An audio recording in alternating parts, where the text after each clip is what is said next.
Hola, ¿cómo están? Esta semana, en la diplomatura, vamos a trabajar un texto que es Estructura, Cultura y Cambio Organizacional, Forma, Fuerza, de Alexandra Tatiana Valle Álvarez. En este texto, lo que nos vamos a poner en relación o lo que vamos a tratar de profundizar es precisamente algunas de las dimensiones organizacionales a tener en cuenta.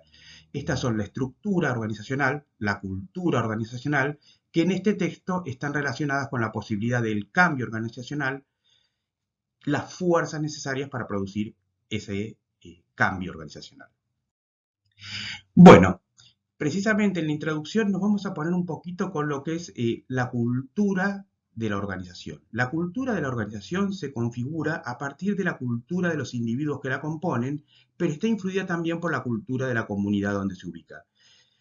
Esto es claro, cualquier sujeto está inserto en una cultura comunitaria y muchos de los aspectos de sus valores, de sus modos de entender el mundo, van a estar en relación o en consonancia en esa comunidad donde se conformó y donde fue adquiriendo esta cultura. Es decir, está directamente influida por la cultura de la comunidad, ya que de allí fue estableciendo las normas, valores, cosmovisión de su propia cultura. La estructura y cultura de la organización son consideradas como factores que influencian en los procesos de cambio dependiendo del tipo de estructura y su mecanismo coordinador, así como de los niveles culturales dominantes. Esto es lo que les comentaba antes. eh, Son factores claves en cualquier proceso de cambio, como facilitadores o como obstaculizadores, obviamente. Es decir, en cualquier proceso de cambio hay que tener en cuenta precisamente estructura y cultura. Después vamos a profundizar un poco más ambos aspectos, la estructura y cultura de la organización. Para profundizar y explicar estas estructuras y estas culturas organizacionales, vamos a utilizar modelos, o mejor dicho, el texto utiliza ciertos modelos de ciertos autores, teniendo en cuenta que un modelo es una forma de representar una realidad determinada. Una simplificación también puede ser un ideal. En este caso, un ideal como algo deseado o algo que se quiera obtener. En este caso es más bien una simplificación eh, a partir de ciertos rasgos dominantes para que podamos entender las características de esas estructuras o culturas organizacionales teniendo en cuenta ciertos rasgos dominantes. Ninguna estructura organizacional o cultura organizacional se ajusta exactamente al modelo. ¿Qué significa? Estos modelos nos permiten entender las estructuras o la cultura de las organizaciones que habitamos, pero ninguna cultura organizacional o estructura organizacional es solamente o exactamente aquella que explica el modelo. Es como un mapa, nos permite ubicarnos en los rasgos generales de una cultura organizacional o de una estructura organizacional. Pero teniendo en cuenta esto, ¿no? Que son modelos, esquemas que nos permiten comprender ciertas características de estructuras y culturas organizacionales. Precisamente vamos a entrar ahora un poquito a lo que es eh, la estructura y la organización. Eh, ¿Qué es una organización? Es decir, o la organización como sistema general. Es un sistema precisamente interrelacionado de comportamientos de personas para cumplir con una tarea. Es decir, cuando estamos hablando de una organización, estamos hablando de personas interrelacionadas en función de una tarea que es la que deben cumplir. Generalmente, por las complejidades de esta tarea, en general hay varios subsistemas que corresponden a aspectos parciales de la tarea que tienen que actuar coordinadamente en función de esta tarea general.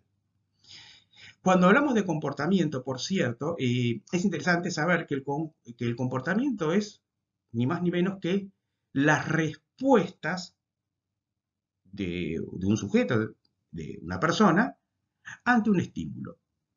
Ante algo que viene del exterior, hay un conjunto de respuestas tendientes a resolver la tensión que la motivan. Es decir, este estímulo nos implica una necesidad de resolución y precisamente el comportamiento es aquello que el sujeto hace en función de intentar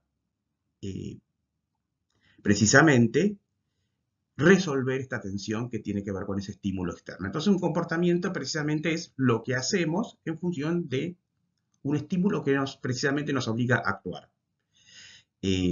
Cuando estamos hablando de respuestas, la falta de las mismas es una respuesta. Es decir, las respuestas no necesariamente son acciones, las omisiones también son precisamente formas de respuesta que en algún caso son muy significativas. Es decir, aquella inmovilidad es una respuesta absolutamente significativa. Para Simon y Marsh, en un texto de 1977, la estructura de la organización consiste sencillamente en aquellos aspectos del modelo de comportamiento que son relativamente estables y solo cambian muy despacio. Si el comportamiento de las organizaciones es intencionadamente racional, se espera que los aspectos del comportamiento sean relativamente estables. Recién decíamos que el comportamiento es este conjunto de respuestas en torno a un estímulo. En este caso, el estímulo es la tarea en una organización, ¿no? Aquello que tiene que ser resuelto, que es la función o la razón de ser de la organización. En ese caso, la estructura de la organización tiene que ver con aquellos modelos de comportamiento que son relativamente estables. Es decir, hay una estandarización de comportamientos, hay comportamientos generalmente los mismos o muy similares que se aplican en torno a esa tarea. Esta estabilidad, esto que nosotros sabemos que tenemos que hacer frente a alguna tarea y que más o menos siempre es lo mismo más allá de las variaciones específicas, pero en general tienen que ver con un modelo estable de comportamiento. Uno más o menos sabe cómo debe actuar en una organización, qué se espera, qué tipo de respuestas se esperan. Y esto es estable. Uno en general llega cada día a la organización donde trabaja sabiendo más o menos qué se espera, qué hay que hacer.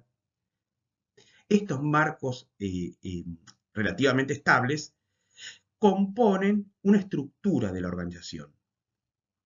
Acá el texto habla que si el comportamiento de las organizaciones es intencionadamente racional, se esperan aspectos del comportamiento relativamente estables. ¿Qué significa intencionadamente racionales? Significa modelos organizacionales de estructura que corresponden a aquello que es necesario en función de la tarea.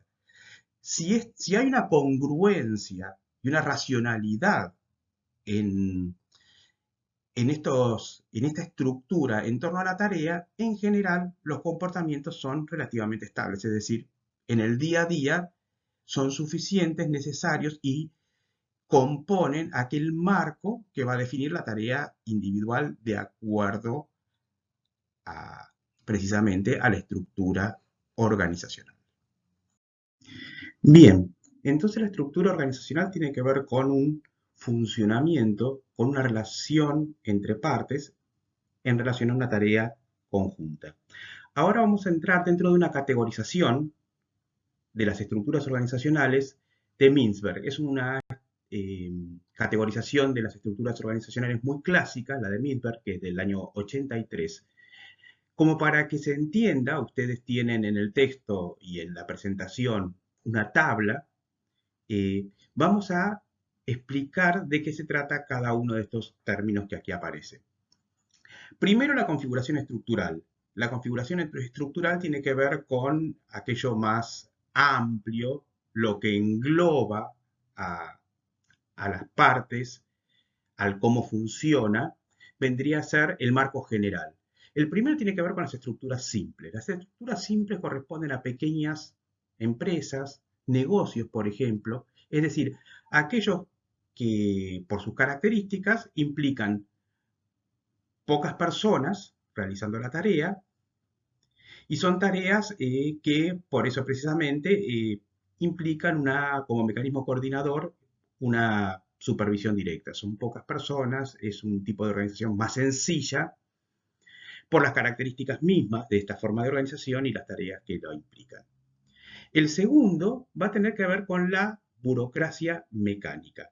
Estamos hablando primero de las configuraciones estructurales, después vamos a ir a los otros términos.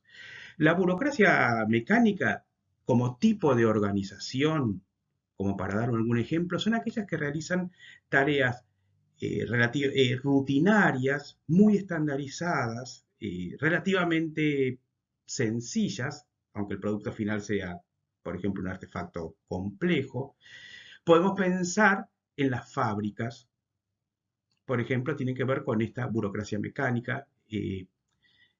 También, precisamente hablando de burocracias, algunos organismos burocráticos tienen estas características. Es decir, son más bien estables, rutinarios, repetitivos, siempre lo mismo, eh, donde no hay mucho espacio para la innovación ni mucho espacio para los desafíos. Es siempre hacer lo mismo. Y vuelvo a repetir, algunos de los ejemplos organizacionales más clásicos de la burocracia mecánica son precisamente los organismos muy burocratizados, las fábricas. Cuando llegamos a la tercera de las configuraciones estructurales que menciona Mintzberg, estamos hablando de aquellas que tienen que ver con, ya no con una producción mecánica, sino con profesionales. La burocracia profesional precisamente tiene que ver con aquel tipo de organización, también muy estandarizada, pero que implica saberes profesionales. Por eso lo que ahí aparece no es estandarización de procesos de trabajo, sino estandarización de destrezas.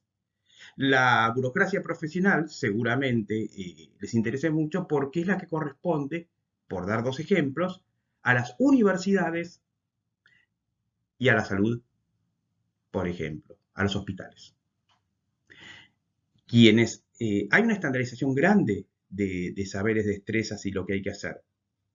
Ustedes seguramente lo conozcan, pero no tiene que ver con la anterior, sino precisamente con esto, con destrezas, con saberes que funcionan de maneras preestablecidas bajo ciertos parámetros, pero que implican un saber.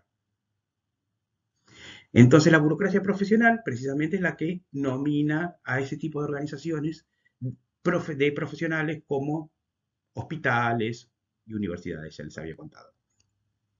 La forma divisional corresponde a empresas muy grandes, generalmente, por ejemplo, las multinacionales, donde si bien hay una coordinación general, pero hay muchísima división porque, si vamos a hablar de una multinacional, hay, digamos, precisamente organizaciones que actúan en cada país, que son relativamente autónomas en sí mismas, pero todas en realidad funcionan bajo una dirección general. La forma divisional es una división, casi le diría, de pequeñas organizaciones en función de una organización general que es la que, en definitiva, dirige a estas organizaciones. Eh, Muchas veces, por ejemplo, en el caso de las multinacionales, organizaciones locales, o sea, de cada país. Por último, que es relativamente escasa, digamos, en su aplicación, está la adocracia, que tiene que ver con, con equipos interdisciplinarios, por ejemplo. Es decir, con profesionales muy altamente capacitados que están en distintas partes de la organización y que actúan conjuntamente. Es decir, una organización funciona de una manera, pero quienes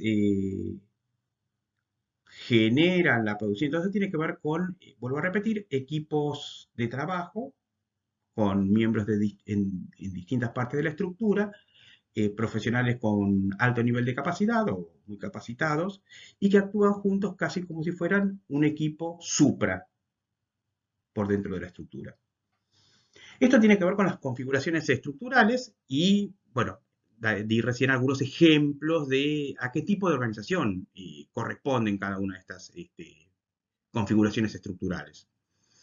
El mecanismo coordinador principal que aparece ahí lo vamos a seguir trabajando en los próximos, digamos, instantes, porque tiene que ver con algo que va a aparecer en las siguientes diapositivas como más explicado o más detallado, que tiene que ver con esto. Esa es la configuración, el mecanismo coordinador principal es cómo esta división de tareas es coordinada para que, en definitiva, sea parte de un todo. Cuando habla de las partes clave de la organización, según el tipo de configuración, tiene que ver con cuáles son las partes que componen una organización desde la perspectiva de Misber. Cuando hablamos de cumbre estratégica, en realidad estamos hablando de la dirección. Cumbre estratégica corresponde a la dirección.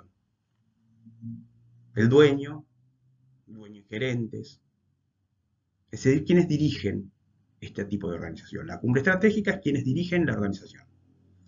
Dentro de la cumbre estratégica puede aparecer alguna persona que presta tareas para esta dirección. Es decir, alguien que presta tareas, por ejemplo, para un gerente. Sería parte de la cumbre estratégica. Pero la cumbre estratégica la podemos identificar con la dirección, ya sea dueños, gerentes, quienes toman las decisiones. Por eso se llama cumbre y estratégica, los que deciden las estrategias generales de la organización. La tecnoestructura, como para que se entienda, es aquella encargada de estandarizar y controlar los procesos.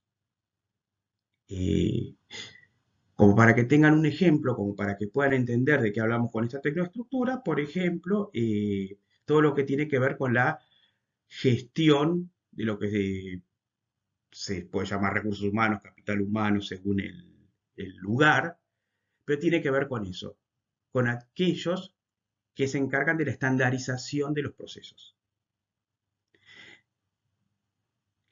El núcleo operativo, lo voy diciendo en el orden que está acá en la tabla, digamos, como secuencia lógica, línea media podría estar encima del núcleo operativo, pero vamos a seguir el orden de la tabla. El núcleo operativo es quienes realizan la tarea en sí.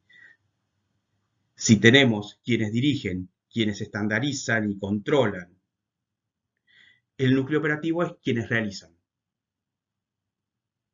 ¿A qué alude la línea media? La línea media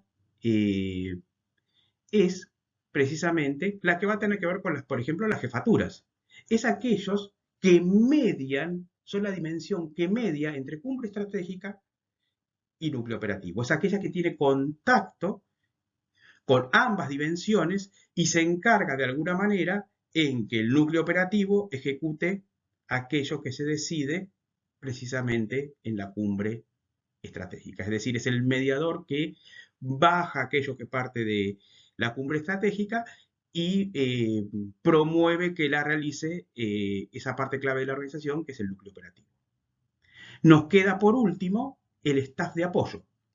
El staff de apoyo tiene que ver con todas aquellas personas dentro de una organización que cumplen tareas necesarias para mantener o sostener la organización, pero que no están implicadas directamente en la tarea de la organización. Por ejemplo, quien hace la limpieza, si hay alguien que se encarga de la cocina o de la cafetería, son tareas que ayudan o que promueven el funcionamiento de la estructura necesarias para el funcionamiento de la estructura, pero que no están ligadas directamente a la tarea de la estructura. Por eso son denominadas staff de apoyo. Apoyan,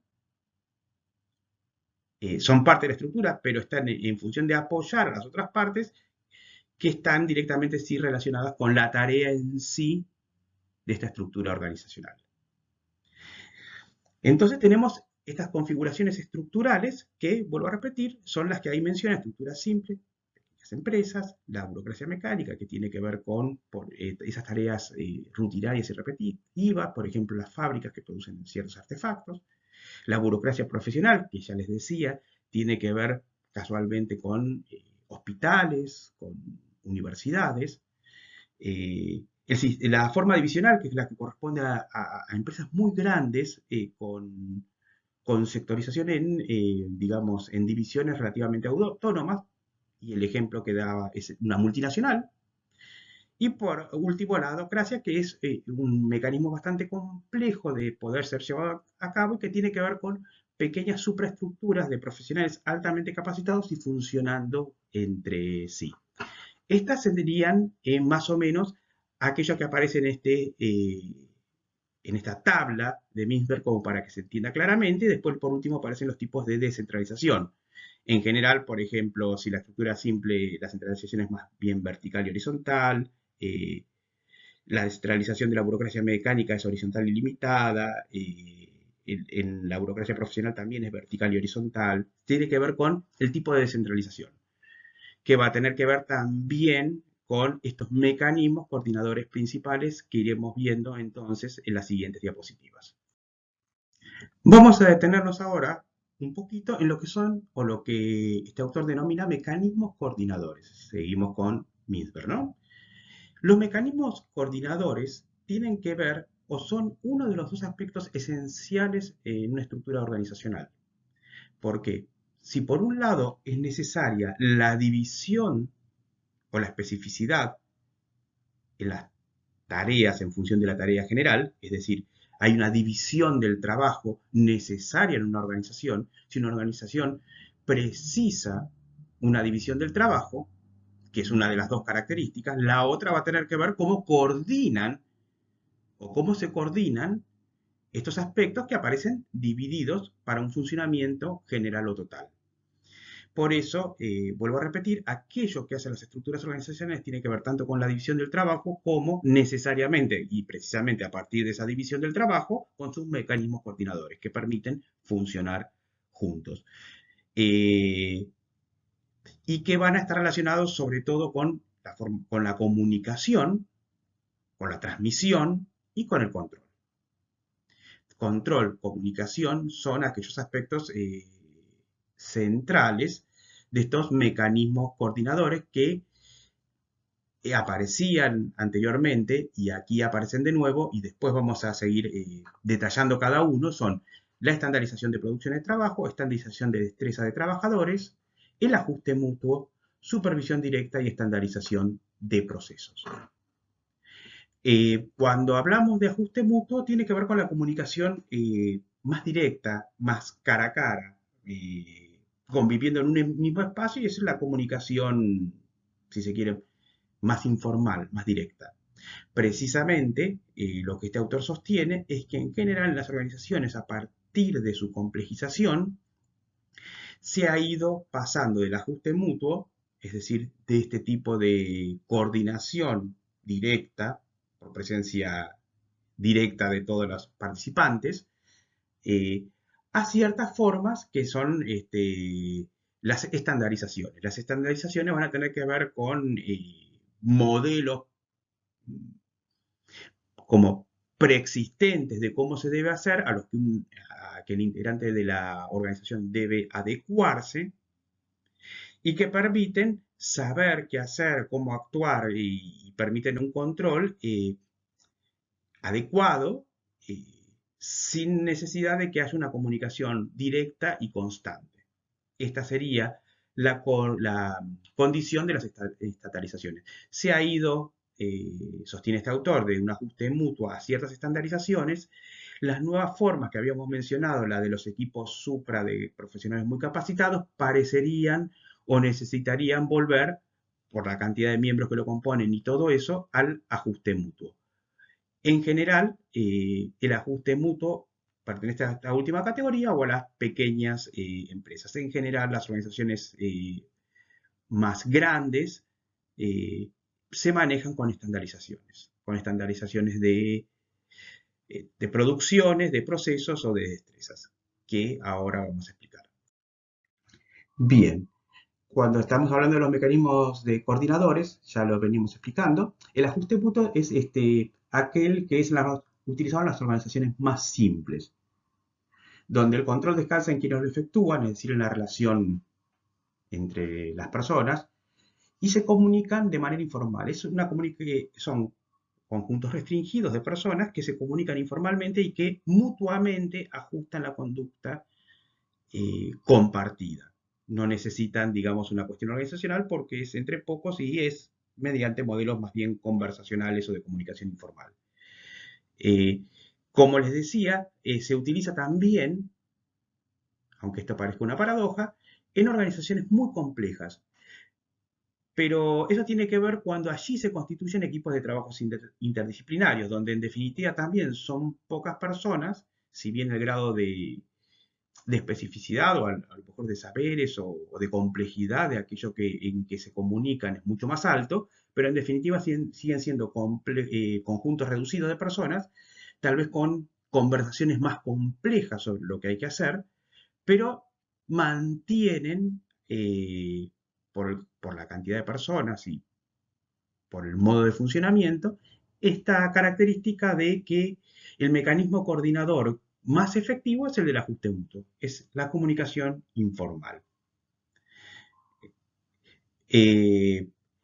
Después de cuando la organización ha superado estos estados más simples, que simplemente con la comunicación informal es suficiente, se pasa a lo que se llama la supervisión directa, que tiene que ver con una persona que toma la responsabilidad por el trabajo de las otras, es decir, esta persona está, digamos, tomando la responsabilidad del trabajo como totalidad, como unidad, y para ello da las instrucciones para que se realice y supervisando las acciones que sean congruentes con aquello que se solicita para que se realicen.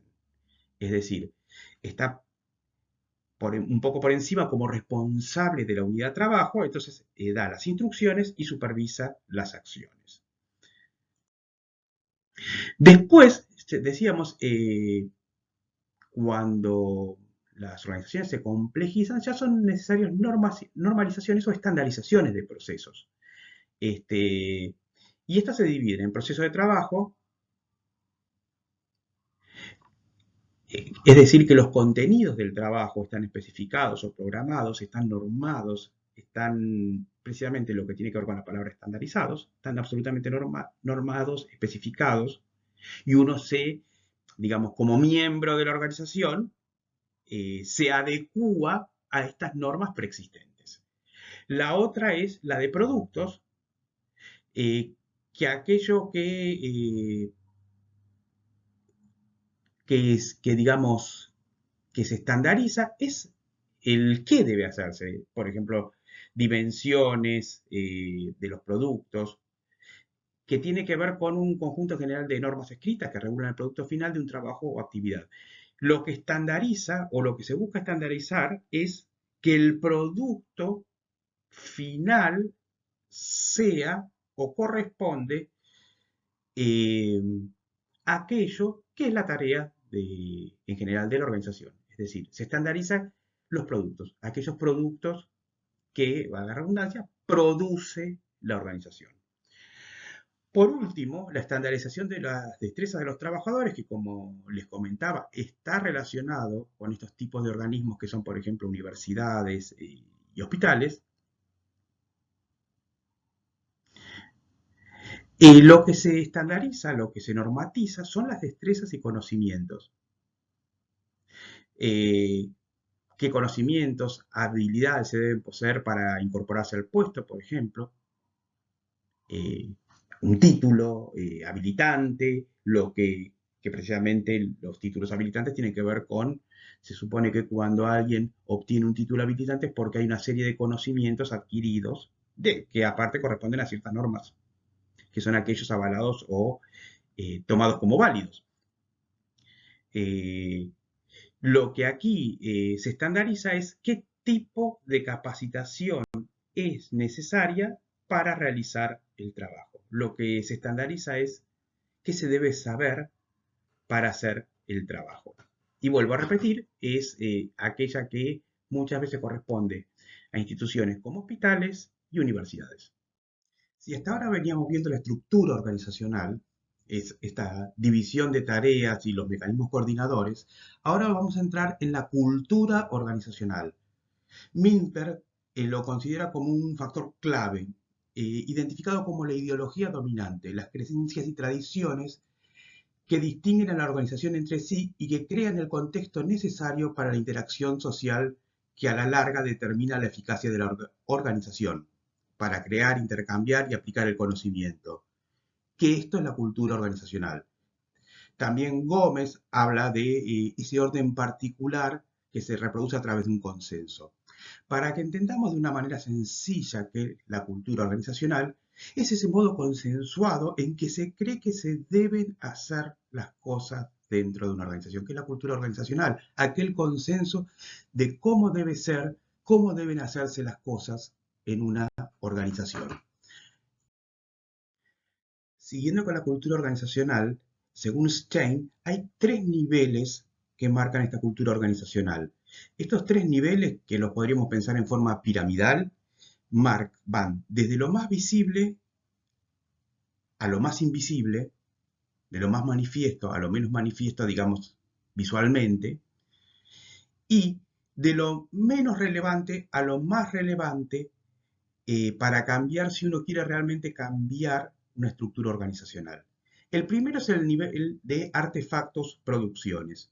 Ahí este autor habla de el edificio, el ambiente físico, el desarrollo tecnológico, los muebles, equipos, vestuarios de los integrantes, ciertos patrones de comportamiento más rutinarios, documentos, registros, es decir, lo que se ve a primera vista del funcionamiento de esa organización. En términos culturales, generalmente no dicen mucho y se pueden producir modificaciones en este nivel, pero esas modificaciones no son modificaciones que produzcan grandes cambios si lo que uno se propone es un cambio organizacional. El segundo tiene que ver con los valores adaptativos, que se refiere a ciertos principios sociales, filosóficos, estándares, metas. El nivel cultural organizacional de los valores adaptativos se ve, por ejemplo, en los estatutos, en la misión, en la visión, que precisamente explicitan estos valores adaptativos que van a tener que ver con cierto comportamiento esperable de las personas dentro de la empresa. Por último, el tercer nivel es el nivel de los supuestos subyacentes o presunciones básicas. ¿En qué consiste esto? En la internalización de ciertas formas de resolver problemas, ya sea de integración con el medio o internas dentro de la estructura, que han funcionado y que al haber funcionado, al repetirse con éxito, se transforman en creencias. Algo que se aplicó como solución ante un problema particular, funcionó, y a partir de ese momento se convierte como en una creencia estable de cuáles son las conductas que llevan al éxito o no dentro de la organización. Es muchísimo menos visible, no hay ni siquiera documentos como cuando aparecen visión, misión o estatutos, pero rigen muchísimo de la conducta en una organización. Son una parte esencial de la cultura organizacional. Estos modos de pensar cuáles son las conductas que llevan al éxito y cuáles al fracaso. Son, precisamente por esto, las más difíciles de erradicar o modificar. ¿Por qué habría que modificar? Porque aquella conducta que fue exitosa en un momento, ante un cambio de entorno, ante un cambio de situación, podría no ser exitoso. Pero se sigue insistiendo sobre esa forma. ¿Por qué? Porque en algún momento funcionó y se supone que es la manera adecuada de hacer las cosas. Decimos, muchas veces lleva a un reaprendizaje, con lo cual es lo más difícil de modificar dentro de la cultura organizacional, pero muchas veces es lo que produce los impactos más profundos en el cambio de la cultura organizacional. Esta cultura organizacional puede ser evaluada desde distintas dimensiones. Por ejemplo, la colaboración en comparación con el aislamiento, eh, el tipo de organización, si es a corto o largo plazo, cómo se organizan en torno a metas de corto o largo plazo. Estas son algunas de las dimensiones en que se puede observar la cultura de una organización.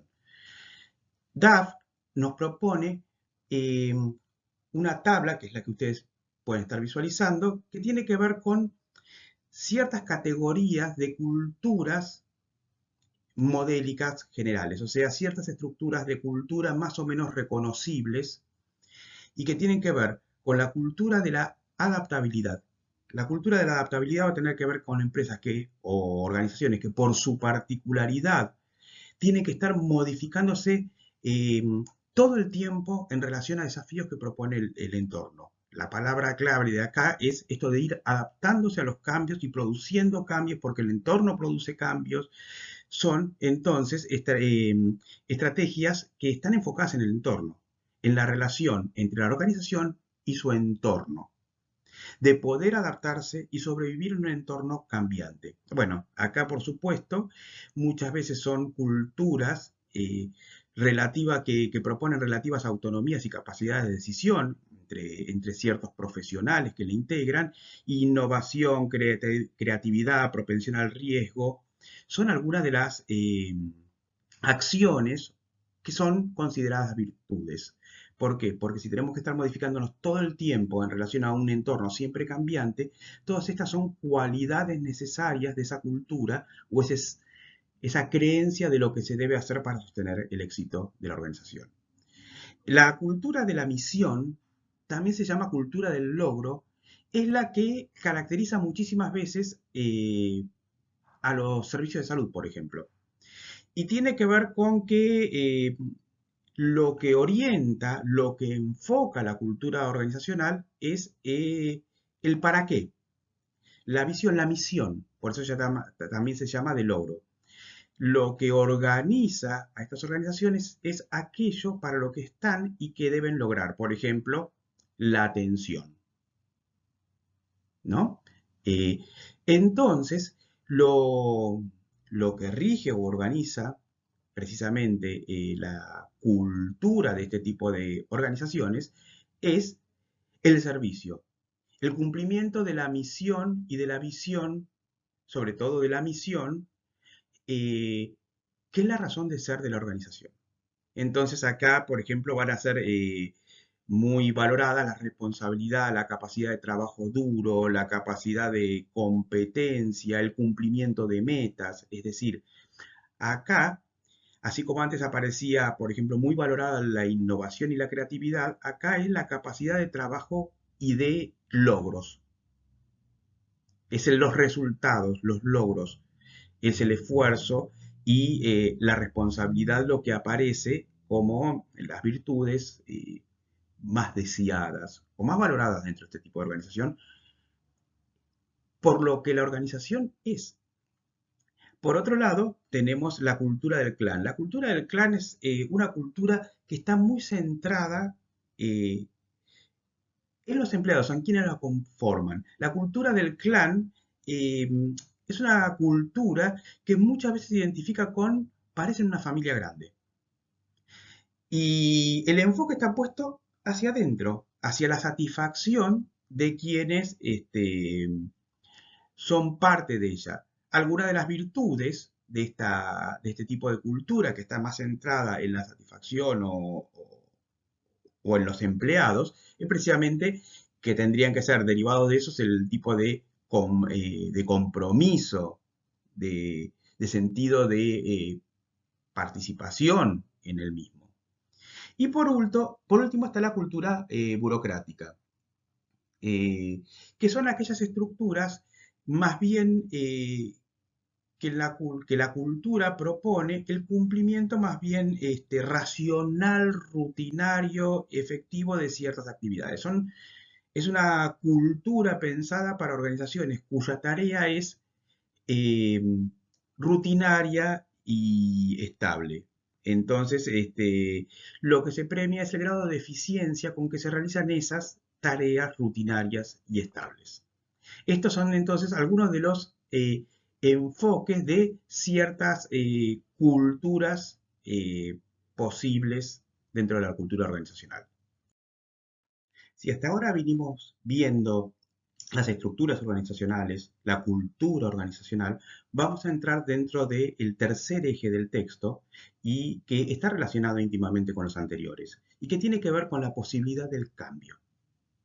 ¿Qué es el cambio organizacional? El cambio organizacional es el proceso por el cual se transita desde una situación actual de la organización hacia una situación deseada de la organización, es decir, un tránsito donde se deja algunas de las características de la organización actual para llegar a otra forma de configuración deseada.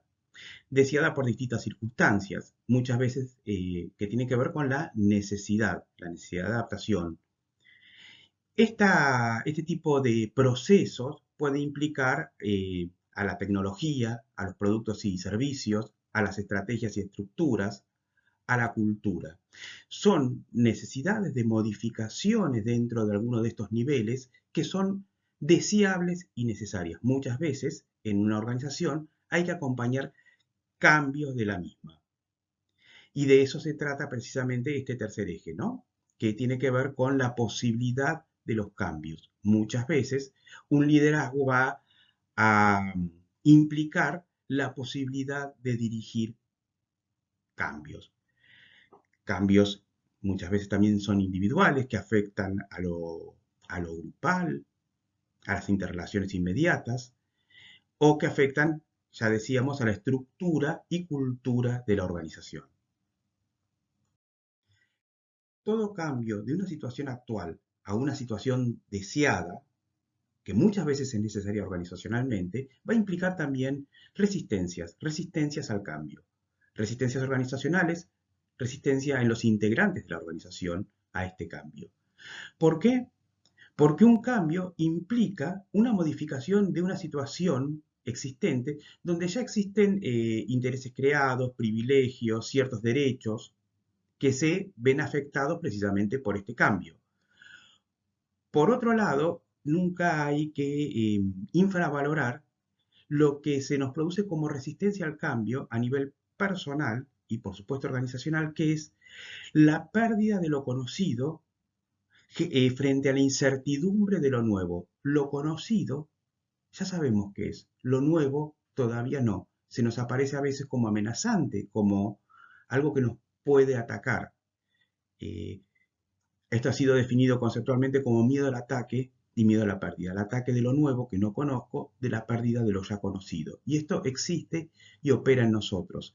Hay un viejo dicho que, que lo expresa muy claramente. Más vale malo conocido que bueno por conocer. Define precisamente esto que se nos genera frente a lo nuevo. Fíjense que dice más vale malo conocido. Ni siquiera se piensa que lo actual es bueno, pero más vale. Entonces hay que, cuando uno lidera procesos de cambio, considerar o tener en cuenta que estos procesos de cambio van a generar resistencias al mismo. Jones habla de poder, conflicto, eh, la orientación funcional, la estructura mecanicista, la cultura organizacional, eh, como aspectos que tienen que ver con esta resistencia al cambio o estas dimensiones que son necesarias para el cambio. Precisamente cuando hablamos de poder y conflicto, va a tener que ver que cualquier cambio va a generar resistencias en tanto grupos de la organización pueden no coincidir con las metas o pretensiones de otro grupo que es el que lidera el cambio. Pueden ver amenazadas o pueden pensar que no son complementarias sino suplementarias estas metas o pretensiones que se imponen sobre propias metas o pretensiones, lo cual va a generar un conflicto. El conflicto es esto, la existencia de dos miradas, de dos intereses contrapuestos. En el curso de la diplomatura vamos a precisamente, y para poder operar en estas situaciones, dar algunas herramientas de lo que es negociación, que es importantísimo, porque el conflicto es inherente a todo cambio o a toda situación. Ya en una organización hay distintas miradas, distintas posiciones, distintas subjetividades, distintos lugares dentro de la organización, y estos no necesariamente son los mismos, con lo cual se contraponen, y esto sería generador de conflicto. Por su parte, el poder es aquella herramienta que nos permite precisamente como mecanismo solucionar los conflictos.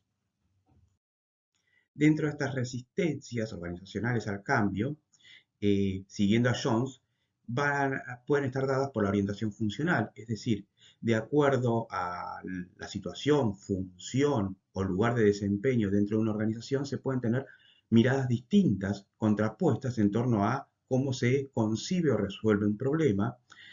Lo que refiere a estructura mecanicista va a tener que ver, sobre todo, aparece como un obstáculo en eh, organizaciones altamente burocratizadas, con situaciones de producción altamente estandarizadas, donde precisamente la modificación implica un cambio sobre aquello que ya está muy estandarizado y por ende genera resistencias.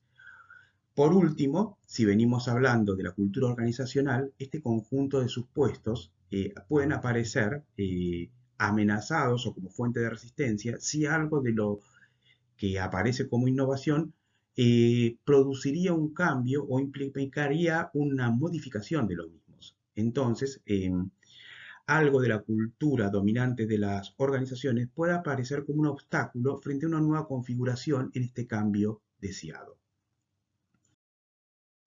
Bueno, en las conclusiones del texto habla de la importancia de la estructura organizacional y los factores culturales como obstaculizadores o como facilitadores en los cambios organizacionales, como apoyarse en determinadas estructuras organizacionales, en determinados factores culturales, garantizan un mejor desempeño y eficiencia y un mejor tránsito del cambio. La propuesta de Misberg, dice el texto, con relación a la estructura, permite estudiar, evaluar y definir cuál sería la configuración más apropiada para una organización en torno a los 5 elementos: cumbre estratégica, línea media, núcleo operativo, técnico, estructura y staff de apoyo. Hasta acá vinimos con el texto. Queda ahora precisamente empezar a pensar estos conceptos que han sido expuestos desde su experiencia, desde ustedes, desde aquello que aparece como facilitador, obstaculizador en su propia experiencia actual o futura dentro de lo que son las jefaturas. Es el desafío después de exponer el texto. Gracias.